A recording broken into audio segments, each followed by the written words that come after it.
আসসালামু আলাইকুম ওয়া রাহমাতুল্লাহি ওয়া বারাকাতুহু।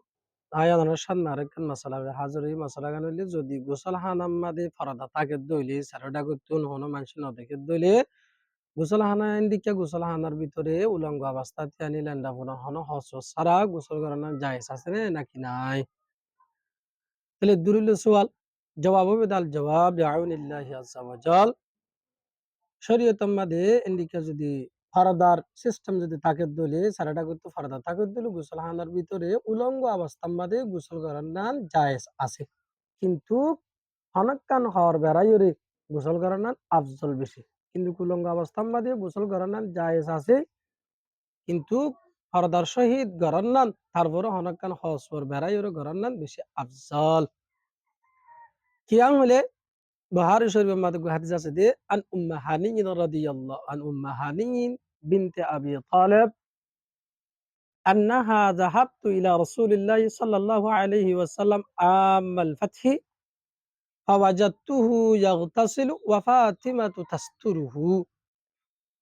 উম্মে হানি রাদিয়াল্লাহু আনহা ইবা ফাতহে মক্কার সময় রাসূল আকরাম সাল্লাল্লাহু আলাইহি ওয়াসাল্লামের দরবারের মধ্যে সে যে অবস্থার মধ্যে রাসূল গোসল করে ওয়া ফাতিমাতু তাসতুরুহু, আর ফাতেমা রাদিয়াল্লাহু আনহা রাসূল আকরাম সাল্লাল্লাহু আলাইহি ওয়াসাল্লামের পর্দা দিয়ে।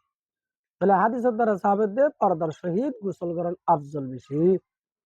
আরো হাদিস আছে আন মাইমুনাহ রাদিয়াল্লাহু আনহা قالت সাতারতুন নাবিয়্য সাল্লাল্লাহু আলাইহি ওয়াসাল্লাম ওয়া হুয়া ইয়াগতাসিলু মিনাল জানাবা। হযরত মাইমুনা রাদিয়াল্লাহু আনহা হদে আই হদ রাসূল আকরাম সাল্লাল্লাহু আলাইহি ওয়াসাল্লামের পর্দা দিয়ে পর্দা করি রাসূলুতুন ওয়া হুয়া ইয়াগতাসিলু মিনাল জানাবা, যে অবস্থা আমাদের রাসূল আকরাম সাল্লাল্লাহু আলাইহি ওয়াসাল্লাম জানাবাতুল গোসল করে। তাহলে দুনো হাদিসের দ্বারা সাহাবাদের পর্দার সহিত পর্দার মাধ্যমে গোসল করান বেশি আফজল, কিন্তু গোসল হানার ভিতরে যদি পর্দা থাকে দইলে উলঙ্গ অবস্থার মধ্যে গোসল করার না জায়েজ। কিন্তু মানুষের তুন ফরদলীয় আল্লাহ সবসময় যে তোমাদের হাজার নাজার আল্লাহ ইমাদের দেখে এতলা অনেক কেন হরে বেড়াইরে গরার নাম বেশি আফজল। আশা করি দুরুলি সোয়ালের জবাব পরিষ্কার হইয়ে, আর ওনারা তো যদি তার মশলা গান যদি সুন্দর লাগিয়ে দিলে গম লাগিয়ে দিলে তাহলে আর ফেসওয়া ওনারা ফলো করে রাখিবেন। আসসালামু আলাইকুম ওয়া রাহমাতুল্লাহি ওয়া বারাকাতুহু।